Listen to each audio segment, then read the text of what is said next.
भाइयों और बहनों, सबसे पहले मैं दुनिया की सबसे प्राचीन भाषा तमिल में बोल नहीं सकता हूं, इसलिए आप सबसे क्षमा मांगता हूं। உலகத்தின் மிக பழமையான மொழியாகிய தமிழ் மொழியிலே உங்களிடத்திலே பேச முடியாததற்காக முதலில் உங்களிடத்திலே நான் மன்னிப்பு கேட்டுக்கொள்கிறேன்। भारत की परंपरा, भारत की महान संस्कृति, हमारे धर्म और हमारी साझी विरासत के समागम जैसे रामेश्वरम की इस पवित्र धरती को मैं प्रणाम करता हूं। இந்த ராமேஸ்வர பூமியானது இந்தியாவின் இந்து மதத்தின் நம்முடைய பாரம்பரியத்தின் சின்னமாக விளங்குகிறது। இந்த பூமியின் மக்கள் அனைவருக்கும் நான் என் இருகரம் கூப்பி வணக்கம் தெரிவிக்கிறேன்। मित्रों, आज रामनाथ स्वामी के सानिध्य से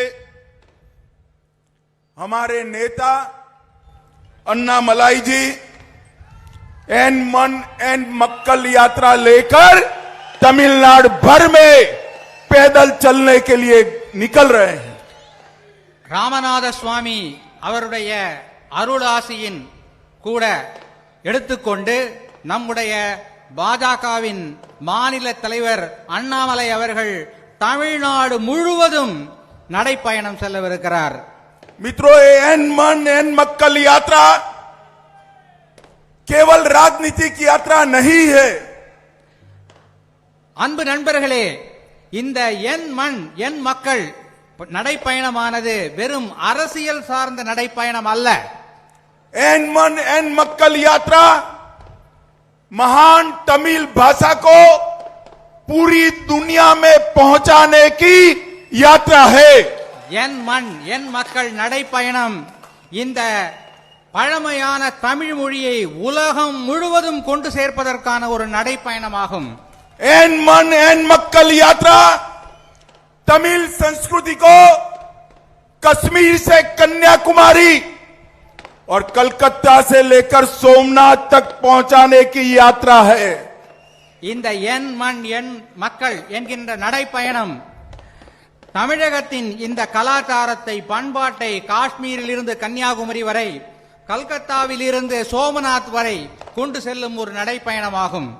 एन मन एन मक्कल यात्रा महान तमिल संस्कृति को पूरे भारत के 130 करोड़ लोगों के मन में सम्मान पैदा करने की एक कवायद है।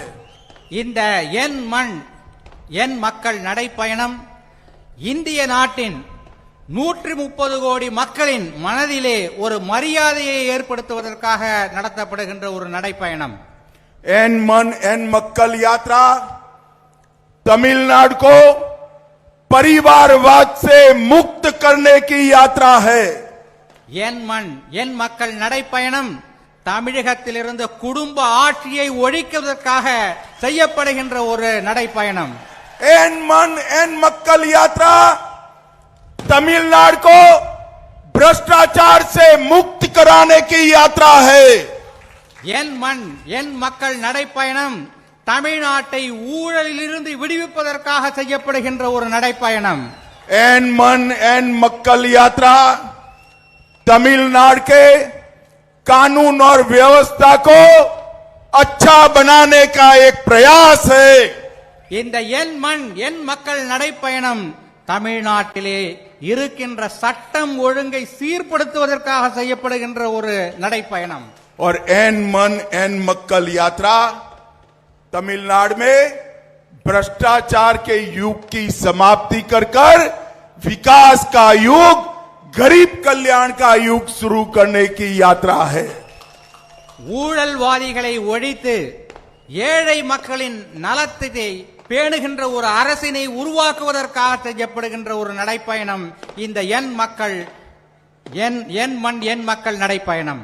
आप थोड़ा लिख कर बोलिए तो गलती नहीं होगी। मित्रों, इस यात्रा में हमारे युवा नेता अन्नामलाई जी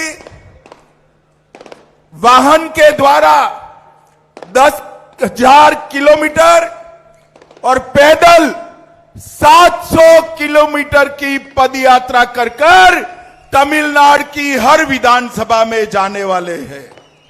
இன்று இந்த நடைப்பயணத்தை தொடங்கி 700 கிலோமீட்டர் தூரம் நடந்து தமிழ்நாட்டிலே உள்ள 234 தொகுதிகளையும் நம்முடைய மாநில தலைவர் அண்ணாமலை அவர்கள் நடக்கவிருக்கிறார்। इस महान तमिलनाडु के हर जिले में, हर असेंबली में हमारे प्रिय प्रधानमंत्री नरेंद्र मोदी जी का संदेश लेकर जाने वाले हैं। இந்த தமிழ்நாட்டிலே இருக்கின்ற ஒவ்வொரு மாவட்டத்திலும் ஒவ்வொரு அசெம்பிளி தொகுதியிலும் நம்முடைய பிரியத்திற்குரிய பாரத பிரதமர் நரேந்திர மோடி அவர்களின் செய்தியை கொண்டு செல்லவிருக்கிறார் தன்னுடைய நடைப்பயணத்தின் மூலமாக திரு அண்ணாமலை அவர்கள்। एमजी रामचंद्रन और महान जयललिता के गरीब कल्याण के मंत्र को गांव-गांव तक पहुंचाने के लिए हमारे नेता जाने वाले हैं। புரட்சி தலைவர் எம்ஜிஆர், புரட்சி தலைவர் ஜெயலலிதா ஆகியோரின் ஏழைகள் நலத்திட்டங்களை மீண்டும் கொண்டு வருவதற்காக இந்த நடைப்பயணத்தை செய்கிறார் நம்முடைய மாநில தலைவர் திரு அண்ணாமலை அவர்கள்। मित्रों, एन मन एन मक्कल यात्रा के माध्यम से हमारे प्रदेश अध्यक्ष जी अन्नामलाई जी महान तमिल भाषा, महान तमिल संस्कृति, तमिल साम्राज्यों का इतिहास, तमिलनाडु के देश की समृद्धि में योगदान और प्रदेशवाद की जगह सबको साथ लेने वाला मोदी जी के राष्ट्रवाद को तमिलनाडु में प्रस्तापित करने जा रहे हैं। பாஜகவின் மாநில தலைவர் திரு அண்ணாமலை அவர்கள் தன்னுடைய இந்த நடைப்பயணத்தின் மூலமாக பாரம்பரியம் மிக்க தமிழ் மொழியையும் தமிழ் கலாச்சாரத்தையும் மேலும் வளப்படுத்தி நம்முடைய பிரதமர் அவர்களின் செய்தியை தமிழகத்தில் உள்ள அனைத்து மக்களிடமும் கொண்டு சேர்க்கவிருக்கிறார்। मोदी जी ने हमेशा तमिल भाषा, तमिल संस्कृति और तमिल नेताओं के उद्गारों को समग्र विश्व में अनेक मंचों से दुनिया के सामने रखा है।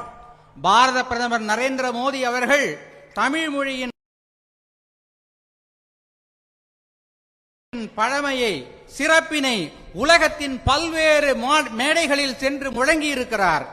यूनाइटेड नेशन में सबसे पहले विश्व की सबसे पुरानी तमिल भाषा में बोलने वाले प्रधानमंत्री हमारे नरेंद्र मोदी जी है। ஐக்கிய நாடுகள் சபையிலே உலகத்திலேயே மிக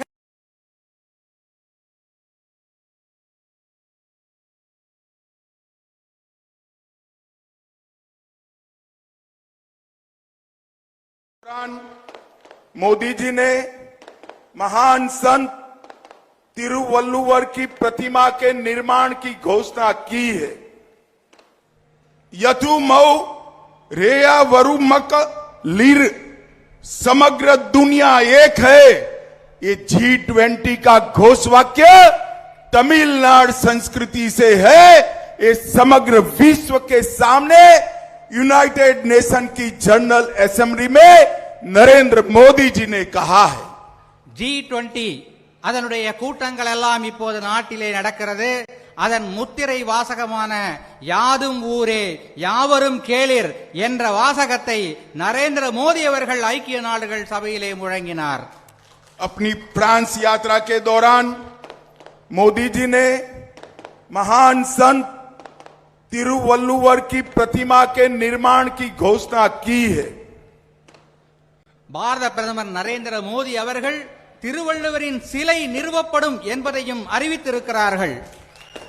तमिल के साथ साथ देश के हर राज्य की भाषा को गौरव दिलाने के लिए 11 दिसंबर को राष्ट्रीय भाषा दिवस घोषित कर सुब्रमण्यम भारती को महान श्रद्धांजलि हमारे नरेंद्र मोदी जी ने दी है।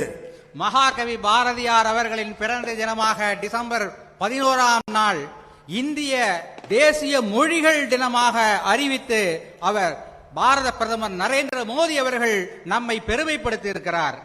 उत्तरी श्रीलंका में तमिल संस्कृति और इतिहास को संरक्षित करने के लिए प्रधानमंत्री जी ने 120 करोड़ रुपया खर्च कर जापना सांस्कृतिक केंद्र की घोषणा की है। வட இலங்கையில் தமிழ் மக்களின் பாரம்பரியத்தை காப்பதற்காக 120 கோடி ரூபாய் செலவிலே அங்கே ஒரு கலாச்சார மையத்தை பாரத பிரதமர் நரேந்திர மோடி அவர்கள் திறந்திருக்கிறார்கள்।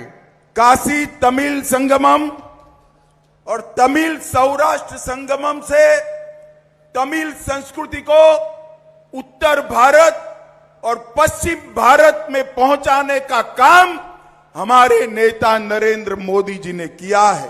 காசி தமிழ் சங்கமம் நிகழ்ச்சியின் மூலமும் சௌராஷ்டிரா தமிழ் சங்கமம் நிகழ்ச்சியின் மூலமும் தமிழின் பெருமையை வடக்கிலும் இந்தியாவின் மேற்கிலும் பரப்பியவர் நமது பாரத பிரதமர் திரு நரேந்திர மோடி அவர்கள்।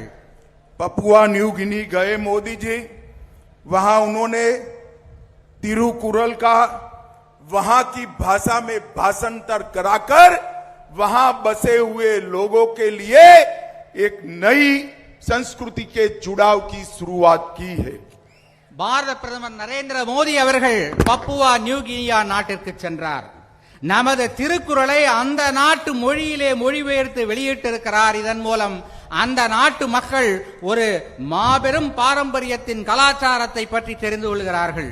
और अभी अभी नए पार्लियामेंट के भवन के उद्घाटन में सेंगोल को स्थापित कर तमिल संस्कृति को पार्लियामेंट में सम्मान देने का काम हमारे नेता नरेंद्र मोदी जी ने किया है। இப்போது மிகச் சமீபத்தில் பாராளுமன்றத்தில் செங்கோலை ஸ்தாபித்ததன் மூலம் தமிழ் கலாச்சாரத்தின் தமிழ் பண்பாட்டின் பெருமையை நம்முடைய பாராளுமன்றத்தில் புதிய பாராளுமன்றத்தில் அரங்கேற்றி இருக்கிறார் நமது பாரத பிரதமர் நரேந்திர மோடி அவர்கள்। मोदी जी ने इस 9 साल में जातिवाद, परिवारवाद, तुष्टीकरण और प्रदेशवाद की जगह पॉलिटिक्स ऑफ परफॉर्मेंस के पॉलिटिक्स की स्थापना की है। பாரத பிரதமர் நரேந்திர மோடி அவர்கள் கடந்த 9 ஆண்டுகளில் ஜாதிவாதம், குடும்ப ஆட்சி, ஊழல் ஆட்சி ஆகியவற்றிற்கு எதிராக தன்னுடைய பணியை முடுக்கிவிட்டிருக்கிறார்। मित्रों, विपक्ष का गठबंधन 10 साल तक यूपीए की सरकार चली, कांग्रेस डीएमके की सरकार चली। 10 साल में 12 लाख करोड़ से ज्यादा घपले, घोटाले, भ्रष्टाचार किया। எதிர்க்கட்சிகளின் கூட்டணி பழைய யூபிஏ கூட்டணி 10 ஆண்டுகள் ஆட்சியிலே இருந்தது। 12,000 கோடி அளவிற்கு ஊழல் செய்திருக்கிறது। मित्रों, मैं आज कांग्रेस पार्टी और तमिलनाडु के मुख्यमंत्री स्टालिन जी को कहना चाहता हूं, नाम बदलने से कुछ नहीं होता। जैसे ही आप जनता के सामने जाते हो, लोगों को 2G घोटाला याद आता है। நான் இன்று ஒன்று சொல்லிக்கொள்ள விரும்புகிறேன்। காங்கிரஸ் கட்சிக்கும் தமிழகத்தின் மாண்புமிகு முதலமைச்சர் மு.க. ஸ்டாலின் அவர்களுக்கும் ஒன்றை சொல்லிக்கொள்ள விரும்புகிறேன்। जैसे ही आप जनता के सामने जाते हो, कॉमनवेल्थ घोटाला याद आता है। நீங்கள் மக்களிடத்திலே உங்களுடைய வாக்குகளை கோருவதற்காக செல்லும் போது உங்களுடைய 2G தான் நினைவுக்கு வரும்। உங்களுடைய காமன்வெல்த் போட்டிகளில் நீங்கள் செய்த ஊழல் தான் நினைவுக்கு வரும்। जब भी आप जनता के सामने जाते हो, कोयला घोटाला जनता को याद आता है। எப்போதெல்லாம் நீங்கள் மக்களிடத்திலே வாக்கு சேகரிக்க செல்லுகிறீர்களோ அப்போதெல்லாம் அவர்களுக்கு கரியிலே நீங்கள் செய்த ஊழல் தான் நினைவுக்கு வரும். जब भी आप जनता के सामने जाते हो आज भी चॉपर स्कैम याद आता है. எப்போதெல்லாம் நீங்கள் மக்களிடத்திலே வாக்கு சேகரிக்க செல்லுகிறீர்களோ அப்போதெல்லாம் அவர்களுக்கு ஹெலிகாப்டர் ஊழல் தான் நினைவுக்கு வரும். जब भी आप जनता के सामने जाते हो सबमरीन घोटाला भी याद आता है. எப்போதெல்லாம் நீங்கள் மக்களிடத்திலே ஓட்டு கேட்க செல்லுகிறீர்களோ அப்போதெல்லாம் நீங்கள் செய்த அந்த ஊழல்கள் தான் அவர்களுக்கு நினைவுக்கு வரும். जब भी आप जाते हो अंतरिक्ष में इसरो घोटाला भी जनता को याद आता है. இஸ்ரோ நிறுவனத்திலே நீங்கள் செய்த அந்த விண்வெளி ஆராய்ச்சி நிறுவனத்திலே நீங்கள் செய்த அந்த ஊழல் தான் மக்களுக்கு ஞாபகத்திற்கு வரும். मित्रों ये यही टोली है जिसने धारा 370 हटाने का विरोध किया था. இந்த கூட்டணிதான் அரசியல் சட்ட திருத்தம் 370 மாற்றுவதற்கு எதிர்ப்பு தெரிவித்தது, நீக்குவதற்கு எதிர்ப்பு தெரிவித்தது. मैं आज इस जनता को तमिलनाडु की महान जनता को पूछने आया हूं कश्मीर हमारा है या नहीं है. நான் இங்கு இந்த தமிழ்நாட்டு மக்களிடத்திலே ஒரு கேள்வியை கேட்க விரும்புகிறேன். காஷ்மீர் இந்தியாவுடையதா நம்முடையதா இல்லையா சொல்லுங்கள். जोर से बोलिए है या नहीं है. धारा 370 हटानी चाहिए या नहीं हटानी चाहिए. मोदी जी ने धारा 370 हटाई. डीएमके और कांग्रेस पार्टी भारतीय जनता पार्टी का विरोध करती थी. பாரத பிரதமர் நரேந்திர மோடி அவர்கள் அந்த 370 சட்ட திருத்தம் அதனை நீக்கினார்கள். அப்போது காங்கிரசும் திராவிட முன்னேற்ற கழகமும் அதனை எதிர்த்தது. मित्रों मुझे बताओ देश को आतंकवाद से मुक्त करना चाहिए या नहीं करना चाहिए. நண்பர்களே சொல்லுங்கள், நாட்டை தீவிரவாதத்திலிருந்து விடுவிக்க வேண்டுமா வேண்டாமா. जब मोदी जी ने आतंकवाद पर लगाम लगाने के लिए सर्जिकल स्ट्राइक और एयर स्ट्राइक किया ये यूपीए वाले इसका विरोध कर रहे थे. பாரத பிரதமர் நரேந்திர மோடி அவர்கள் தீவிரவாதத்தை ஒடுக்குவதற்காக சர்ஜிக்கல் ஸ்ட்ரைக், ஏர் ஸ்ட்ரைக் இரண்டு விமானம் மூலம் தாக்குதல் நடத்திய போது இந்த யூபிஏ கட்சிகள் தான் அதனை எதிர்த்தது. मित्रों आज मैं तमिल जनता को ये भी याद कराने आया हूं यही कांग्रेस यूपीए के शासन में ही तमिलों का नरसंहार श्रीलंका में हुआ था. நண்பர்களே மேலும் ஒரு விஷயத்தை உங்களுக்கு நான் இப்போது சொல்ல விரும்புகிறேன். இதே யூபிஏ அரசாங்கம் தான் இலங்கையில் தமிழர்கள் அழித்து ஒழிக்கப்படுவதற்கு காரணமாக இருந்தார்கள் என்பதும் உங்களுக்கு தெரியும். इन्होंने के समय में ही तमिल मछुआरों की दुर्दशा जो हुई इसके जिम्मेदार डीएमके और कांग्रेस पार्टी है.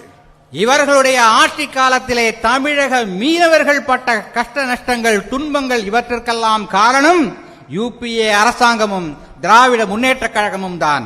मित्रों ये विपक्ष का जो टोला है वो भारत का विकास नहीं करना चाहता है, अपने परिवार का विकास करना चाहता है. இந்த எதிர்க்கட்சி கூட்டணி நாட்டை வளர்க்க வேண்டும் என்று நினைக்கவில்லை, அவர்களது குடும்பத்தை வளர்க்க வேண்டும் என்று நினைக்கிறார்கள். सोनिया गांधी को राहुल गांधी जी को प्रधानमंत्री बनाना है. சோனியா காந்தி அவர்களுக்கு ராகுல் காந்தியை பிரதமராக்க வேண்டும் என்ற ஆசை. स्टालिन जी को उदयनिधि को मुख्यमंत्री बनाना है. ஸ்டாலினுக்கு உதயநிதி அவர்களை முதல் மந்திரியாக்க வேண்டும் என்ற விருப்பம். लालू जी को तेजस्वी को मुख्यमंत्री बनाना है. லாலு பிரசாத் யாதவ் அவர்களுக்கு பீகாரில் தேஜஸ்வி அவர்களை முக்கிய மந்திரியாக ஆக்க வேண்டும் என்ற விருப்பம். ममता दीदी को अपने भतीजे को मुख्यमंत्री बनाना है. மம்தா அவர்களுக்கு அவர்களுடைய மருமகனை மேற்கு வங்கத்தின் முதல்வராக ஆக்க வேண்டும் என்ற எண்ணம். और उद्धव ठाकरे जी को अपने बेटे को मुख्यमंत्री बनाना है। மகாராஷ்டிரத்தில் உத்தவ் தாக்கரே அவர்களுக்கு அவருடைய மகனை முதல்வராக்க ஆக வேண்டும் என்ற விருப்பம். वो भारत और तमिलनाडु को एम्पावर करना नहीं चाहते, वो अपने बेटे भतीजे बेटियों को एम्पावर करना चाहते हैं। இவர்கள் இந்தியாவையோ அல்லது தமிழ்நாட்டையோ வலுப்படுத்த வேண்டும் என்று நினைக்கவில்லை. தங்களுடைய மகனையோ மகளையோ அல்லது மருமகனையோ வளப்படுத்த வேண்டும் என்று நினைக்கிறார்கள். मोदी जी अकेले ऐसा नेता है जो दिन रात 24 घंटे में 20 घंटे तक भारत कल्याण की तमिलनाडु को आगे बढ़ाने की बात सोचते हैं। நரேந்திர மோடி அவர்கள் மட்டுமே நம் நாட்டில் இருக்கின்ற ஒரே தலைவர் இந்த நாட்டையும் தமிழ்நாட்டையும் வளப்படுத்த வேண்டும், நலத்திட்டங்களை வழங்க வேண்டும் என்ற ஒரு தலைவர். मित्रों, ये तमिलनाडु में जो अभी सरकार चल रही है, देश की सबसे करप्ट सरकार अगर कहीं पर है तो ये डीएमके सरकार है। அன்பு நண்பர்களே, தமிழ்நாட்டிலே இப்போது நடக்கின்ற ஒரு அரசாங்கம் ஊழல் மிகுந்த ஒரு அரசாக இருக்கிறது. நாட்டிலேயே உலகிலேயே ஊழல் மிகுந்த அரசாக இருக்கிறது. अपने मंत्रिमंडल के एक मंत्री करोड़ों रुपए के घोटाले में ईडी ने अरेस्ट किए। शर्म आनी चाहिए स्टालिन जी आपको। आज भी जेल में होने के बावजूद आपने उसको मंत्री बनाकर रखा है। உங்களுடைய மந்திரி சபையிலே ஒரு மந்திரி ஊழல் வழக்கிற்காக கைது செய்யப்பட்டு இன்று கூட ஜெயிலில் இருக்கிறார். இப்போதும் நீங்கள் அவரை உங்களுடைய மந்திரி சபையிலே மந்திரியாக தொடர்ந்து வைத்துக் கொண்டிருக்கிறீர்கள். நீங்கள் வெட்கப்பட வேண்டும் ஸ்டாலின் அவர்களே. मुझे बताइए, जो जेल में है वो मंत्री रह सकता है क्या? ஜெயிலில் இருப்பவர் மந்திரியாக நீடிக்கலாமா? சொல்லுங்கள். जोर से बोलिए, उनका इस्तीफा लेना चाहिए या नहीं लेना चाहिए? அவர் ராஜினாமா செய்திருக்க வேண்டாமா? சொல்லுங்கள். मगर स्टालिन जी नहीं ले सकते। ஆனால் ஸ்டாலின் அவரது ராஜினாமாவை ஏற்க மாட்டார். क्योंकि उनके भय है कि इस्तीफा लिया तो सारे राज सारे सस्पेंस वो खोल देंगे। ஏனென்றால் அவர் ராஜினாமா கடிதத்தை அவரிடத்திலிருந்து வாங்கினால் அவர் எல்லா ரகசியத்தையும் வெளியே சொல்லிவிடுவார். इसलिए वो इनका इस्तीफा नहीं ले सकते। இதனால் தான் அவர் அவரிடத்திலிருந்து ராஜினாமாவை பெற மறுக்கிறார். मगर मैं आपको बताता हूं स्टालिन, हमारे नेता अन्नामलाई ने सिर्फ एक ट्वीट किया और आपकी डीएमके सरकार की नींव हिल गई। नींव எங்களுடைய பாரதிய ஜனதாவின் மாநில தலைவர் கே அண்ணாமலை அவர்கள் ஒரே ஒரு ட்வீட் போட்டால் உங்களுடைய ஆட்சிக்கு பூகம்பம் ஏற்படுகிறது. और करोड़ों रुपए की घोटाले वाली फाइल तमिलनाडु की 8.5 करोड़ जनता के सामने आ गई। அவர்கள் செய்த பல கோடி ரூபாய்க்கான ஊழல் இப்போது தமிழக மக்களின் முன்னால் வெளிவந்திருக்கிறது. अब एक ट्वीट से आपकी इतनी दिक्कतें बनी है, अब अन्नामलाई 10,000 किलोमीटर की यात्रा लेकर निकले हैं, आपका क्या होगा? இந்த ஒரு ட்வீட்டின் மூலமாக நிலநடுக்கம் ஏற்படுகிறது என்றால் 10,000 கிலோமீட்டர் நடக்கப் போகிறார் எங்களுடைய தலைவர். அப்போது உங்களுக்கு என்ன ஆகும்? யோசித்து பாருங்கள் ஸ்டாலின் அவர்களே. मित्रों, ये सरकार अवैध शराब माफियाओं की सरकार है। இந்த ஆட்சி ஊழல் பேர்வழிகளின் ஆட்சி, குற்றம் புரிவோர்களின் ஆட்சி. ये सरकार रेत माफियाओं की सरकार है। இந்த அரசு ரேட் மாஃபியாவின் ஒரு அரசாக இருக்கிறது. ये सरकार Tamil Nadu electricity generation and distribution निगम के घोटाले वाली सरकार है। இந்த அரசு தமிழ்நாடு மின் பகிர்வான கழகத்திலே ஊழல் செய்திருக்கின்ற ஒரு அரசு. ये सरकार गरीब विरोधी सरकार है। ஏழை மக்களுக்கு விரோதமாக செயல்படுகின்ற ஒரு அரசு இது. 500 से ज्यादा वादे स्टालिन ने अपने घोषणा पत्र में किए थे, मैं आज याद कराने आया हूं. क्या हुआ वो वादों का? உங்களுடைய தேர்தல் வாக்குறுதியிலே, திராவிட முன்னேற்ற கழகத்தின் தேர்தல் வாக்குறுதியிலே ஸ்டாலின் அவர்கள் கொடுத்த வாக்குறுதிகள் எல்லாம் என்ன ஆயிற்று? वो वादे पूरे करने की जगह आपने समग्र तमिलनाडु को शराब और नस्ली दवा और गांजों के व्यापार में डुबो दिया है. உங்களுடைய வாக்குறுதிகளை நிறைவேற்றுவதற்கு பதிலாக தமிழ்நாட்டு மக்களை, தமிழ்நாட்டை மருந்துகள், கெட்ட மருந்துகள் அவர்களுக்கு அளிப்பதன் மூலம் மிகப்பெரிய ஊழலை நீங்கள் செய்திருக்கிறீர்கள். आंकड़े लिखना जरा, मैं कुछ फिक्र बोलूं. मित्रों, मैं आज डीएमके और कांग्रेस के नेताओं को पूछने आया हूं, 2004 से 14 केंद्र में आपकी सरकार थी, आपने कितना रुपया तमिलनाडु के विकास के लिए दिया? நான் காங்கிரசிடமும் திராவிட முன்னேற்ற கழகத்திடமும் ஒரு கேள்வியை கேட்க விரும்புகிறேன். 10 ஆண்டுகள் நீங்கள் மத்தியிலே உங்கள் கூட்டணி ஆட்சியிலே இருந்தது. அந்த காலத்தில் தமிழகத்திற்கு நீங்கள் எத்தனை ரூபாய் நிதி ஒதுக்கியிருந்தீர்கள்? मैं आज आपका हिसाब लेकर आया हूं. இன்று உங்களுக்கு நான் அந்த கணக்கை தருகிறேன். 2004 से 14 में डिवोल्यूशन ग्रांट में आपने 9,49,000 करोड़ रुपया दिया. நீங்கள் 2004-2014 டெவல்யூஷன் கிராண்ட் என்ற அந்த வகையிலே உங்களுக்கு 9,49,000 கோடி ரூபாய் வழங்கப்பட்டிருக்கிறது. भारतीय जनता पार्टी की सरकार ने इससे 3 गुना पैसा देने का काम भारतीय जनता पार्टी ने किया. பாரதிய ஜனதா கட்சியின் அரசு இந்த தொகையை 3 மடங்கு உயர்த்தி தந்திருக்கிறது. मित्रों, ग्रांट इन एड में भी 4.5 गुना पैसा भारतीय जनता पार्टी के नेता नरेंद्र मोदी जी ने भेजा है. கிராண்ட் இன் எய்ட் என்ற வகையிலே தமிழ்நாட்டிற்கு 4.5 மடங்கு கூடுதல் நிதி ஒதுக்கப்பட்டிருக்கிறது. मुझे बताओ, ये पैसा तमिलनाडु के गांवों तक पहुंचा है क्या? இந்த தொகையெல்லாம் தமிழகத்தின் கடைக்கோடி கிராமம் வரைக்கும் சென்றிருக்கிறதா என்பதை நீங்கள் சொல்லுங்கள். पहुंचा है क्या? मित्रों, ये पैसा डीएमके के भ्रष्टाचार की भेंट चढ़ गया. இதோடு திராவிட முன்னேற்ற கழகம் ஒவ்வொரு துறையிலும் தன்னுடைய ஊழலை அதிகமாக செய்து கொண்டே வருகிறது. हमारी एनडीए सरकार ने रोडवेज में 45,000 करोड़ रुपया दिया. எங்களுடைய என்டிஏ அரசாங்கம் 45,000 கோடி ரூபாய் சாலை அபிவிருத்திக்காக தந்திருக்கிறது. चेन्नई मेट्रो के लिए 73,000 करोड़ रुपया दिया. சென்னை மெட்ரோ ரயிலுக்காக 73,000 கோடி ரூபாய் தந்திருக்கிறது.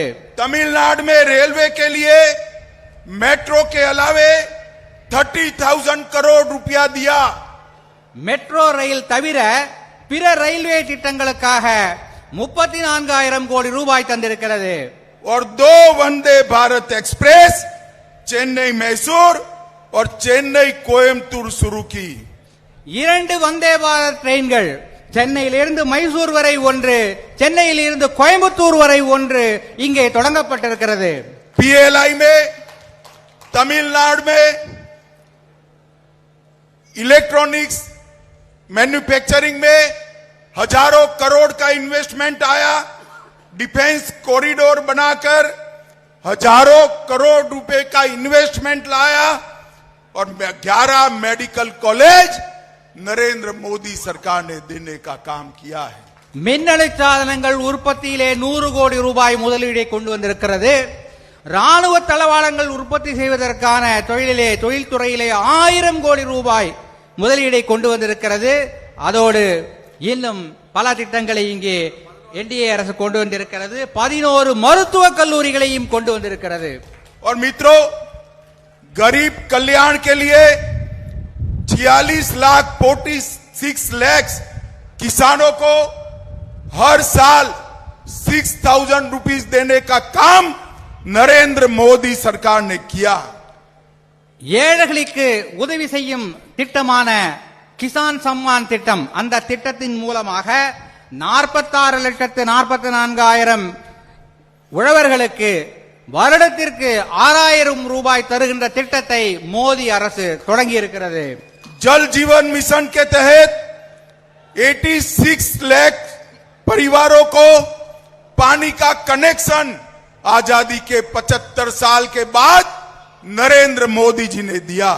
குழாய் மூலம் குடிநீர் வழங்கும் ஜல் ஜீவன் மிஷன் திட்டத்தின் கீழ் 86 லட்சம் மக்களுக்கு வீடுகளுக்கு நேரடியாக குழாயின் மூலம் குடிநீர் தருகின்ற திட்டத்தை நரேந்திர மோடி அவர்கள் செய்திருக்கிறார். 1,85 लाख लोगों को 5 लाख तक का पूरा हेल्थ का खर्चा आयुष्मान भारत के तहत फ्री ऑफ कॉस्ट किया. 1,86 லட்சம் மக்களுக்கு அவர்களுடைய மருத்துவ செலவை இலவசமாக அவர்கள் செய்து கொள்வதற்கு ஏற்ற வகையிலே ஆயுஷ்மான் பாரத் என்கின்ற திட்டத்தை பாரத பிரதமர் அவர்கள் கொண்டு வந்திருக்கிறார். 62 लाख परिवारों को टॉयलेट देने का काम किया. 62 லட்சம் மக்களுக்கு குடும்பங்களுக்கு கழிப்பறை வசதி ஏற்படுத்தி கொடுக்கும் திட்டத்தை பாரத பிரதமர் நரேந்திர மோடி அவர்கள் தந்திருக்கிறார். 1,10,00,000 परिवारों को हर व्यक्ति को 5 kg चावल फ्री ऑफ कॉस्ट देने का काम नरेंद्र मोदी सरकार ने किया. 1,10,00,000 மக்களுக்கு ஒவ்வொரு குடும்பத்திற்கும் 5 கிலோ அரிசி இலவசமாக வழங்குகின்ற அன்ன யோஜனா திட்டத்தை பாரத பிரதமர் அவர்கள் தந்திருக்கிறார். 15 लाख परिवारों को प्रधानमंत्री आवास योजना का हाउस देने का काम किया. 15 லட்சம் குடும்பங்களுக்கு பிரதம மந்திரியின் வீட்டு வசதி திட்டத்தின் மூலமாக வீடுகள் கட்டி கொடுக்கப்பட்டிருக்கின்றன. और डीबीटी स्कीम से 1.31 लाख करोड़ रुपया गरीबों के बैंक अकाउंट में ट्रांसफर किया.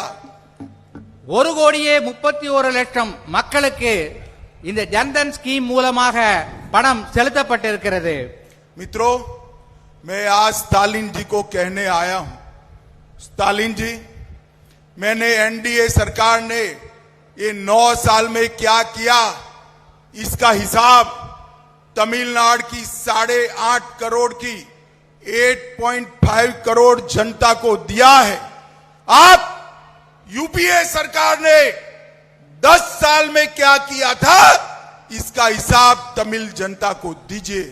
நான் இன்று தமிழக முதல்வர் ஸ்டாலின் அவர்களிடம் ஒரே ஒரு கேள்வியை கேட்க விரும்புகிறேன்.